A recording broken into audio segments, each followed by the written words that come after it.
সংগ্রামী আহ্বায়ক, সদস্য সচিব এবং অঙ্গ সংগঠনের দায়িত্বপ্রাপ্ত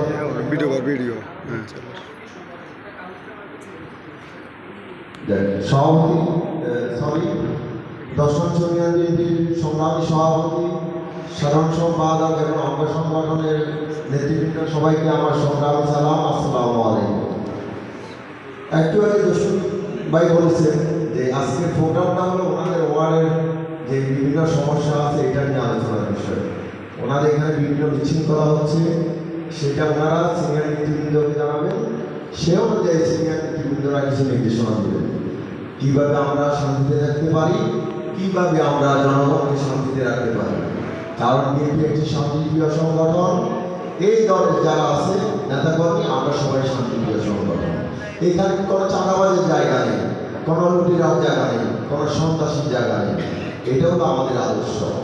আমরা যদি আওয়ামী লীগের মতো বিশৃঙ্খলা করি, সন্ত্রাসী করি, চাঁদাবাজি করি এবং ডাকাতি করি, তাহলে ওদের সাথে আমাদের পার্থক্য থাকে।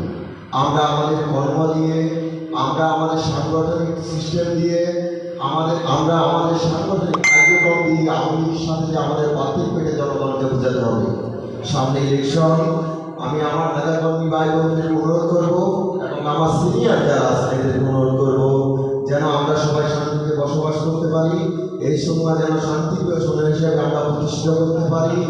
আগামী ইলেকশনে যেন সমাজে আমরা সর্বোচ্চ ভোটে দেশ নেত্রী বেগম খালেদা জিয়াকে এবং জনাব তারেক রহমানের হাতকে শক্তিশালী করতে পারি একটি সরকারের মাধ্যমে।